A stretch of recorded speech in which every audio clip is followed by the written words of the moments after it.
Boat coffee. Good morning. We're getting ready to head back up through the seaway, so we'll be motoring all day. So I gotta check some engine stuff. So I thought I'd bring you along and show you my startup procedures. First thing I do is I check my fuel, because running out of fuel is bad.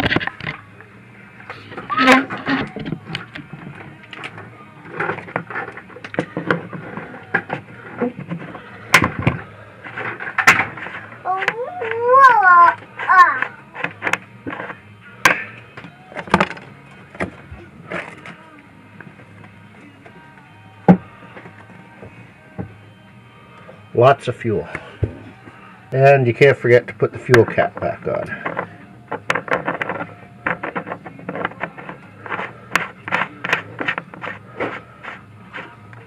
He's over by the stove. Now, satisfied that I've got lots of fuel, check my oil. Same time I'm checking my bilge.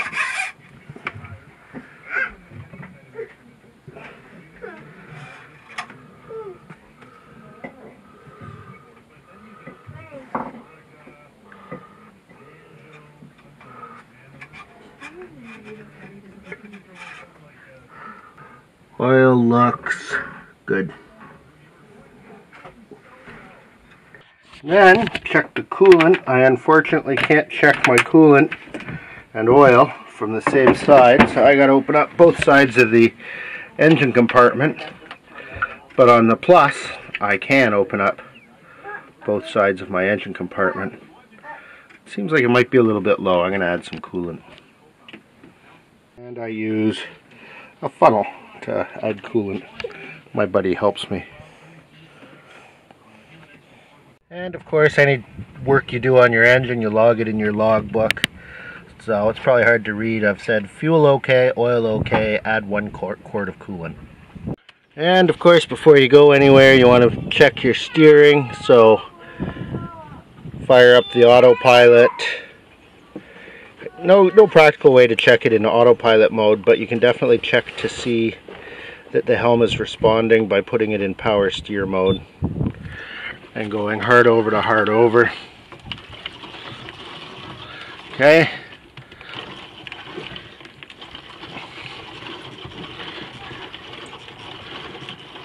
Steering looks good. And so then the next thing you want to do is you want to fire up your engine.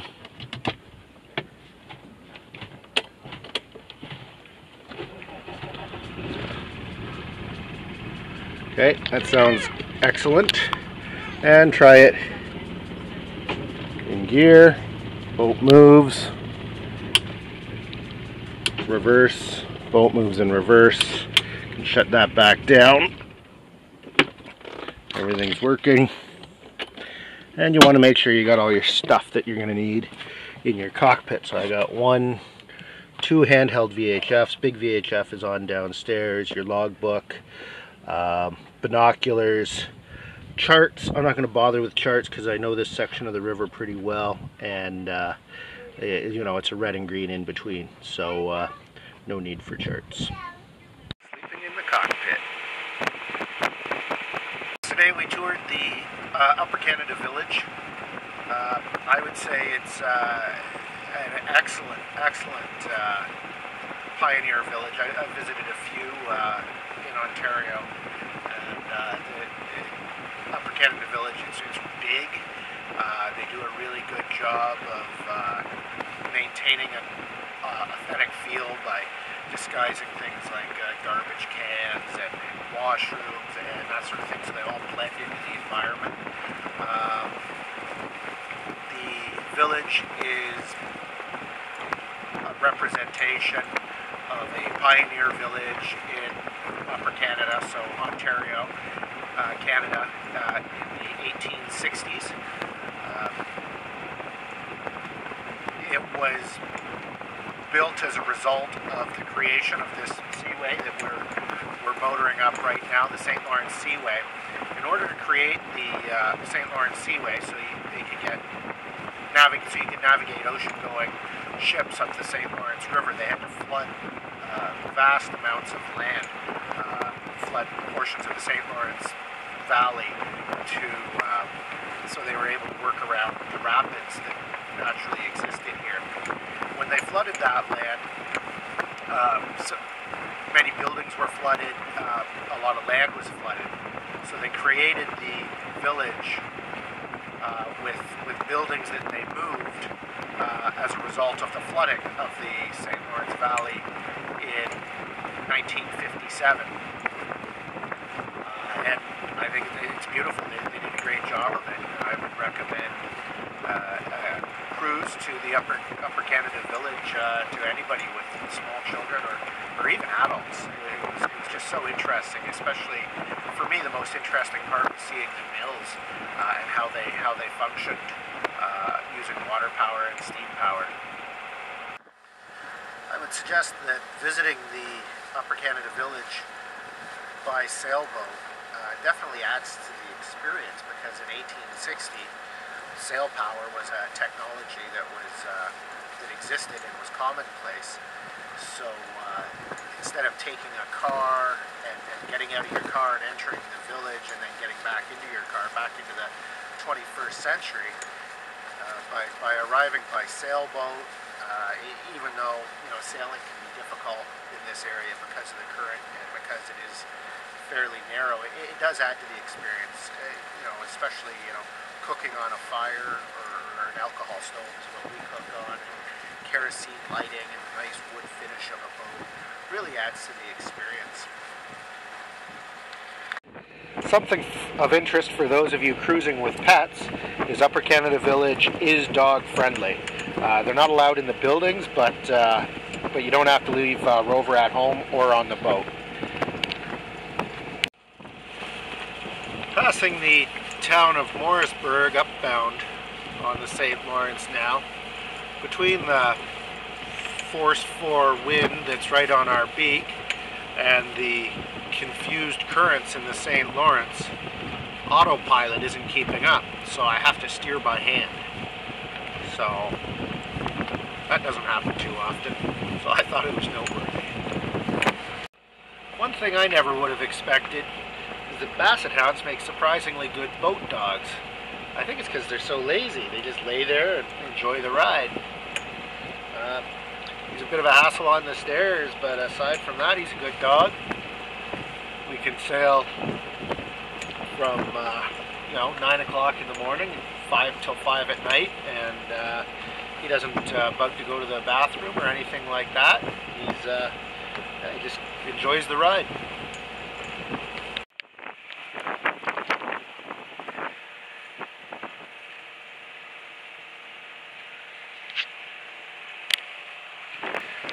Passing these small swifts or strong current area, my speed is right down to 3.3 knots, so that means I'm bucking about 3.7, 3.5 knot current.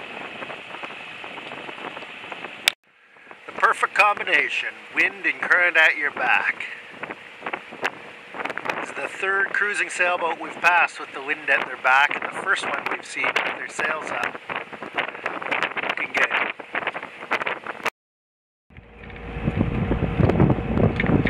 So something you want to be extremely cognizant of when you're cruising the St. Lawrence is that you're definitely not alone.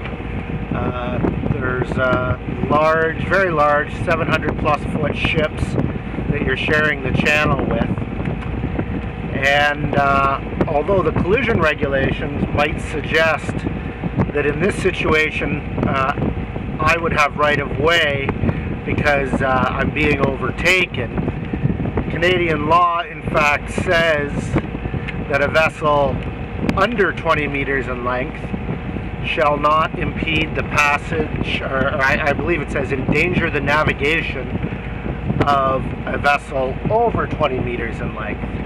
And that guy coming up behind me is definitely over 20 meters in length.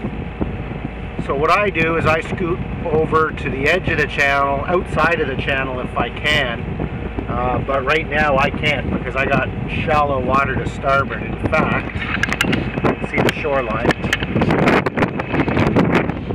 So I'm just going to stay over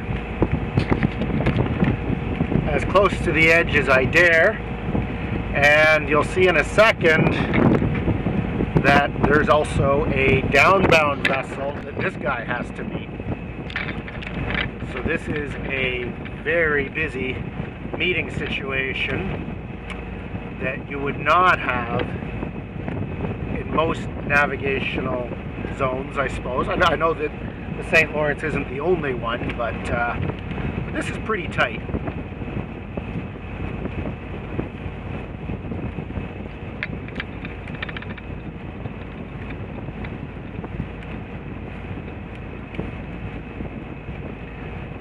As you can see, the guy gave me, as much room as he could.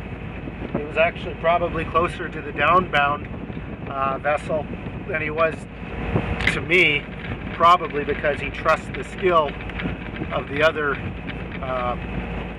the professional mariner more than he trusts me, because sailboaters have a very bad reputation on the St. Lawrence, and I think everywhere, for getting in the way of commercial vessels and generally being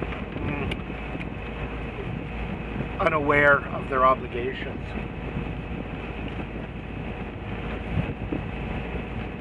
This guy's a big one.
The Algoma Olympic is the name on the stern, and the downbound ship, for anybody interested in ship spotting, was the Tecumseh, which is a lower lake shipping vessel. These are both Lakers. Neither one's a ocean-going vessel, although they're probably capable of ocean voyages. Their primary trade is on the Great Lakes. Approaching Iroquois Lock upbound. You can see things a little bit better from this side. There's a ship in the lock right now, so we'll have to wait for the ship to clear out before we can go. And you can see to the left of the lock is a water level control dam, and there's actually a channel for small craft to bypass the lock entirely, because the drop at this lock is fairly small, so boats with an air draft of less than maybe 10 feet or so can pass right through the control dam, whereas bigger vessels, including us, need to take the lock. This control dam can actually control the level of Lake Ontario, or that's what the lockmaster was telling us on the way down. So apparently they can influence the level of Lake Ontario by more than a foot.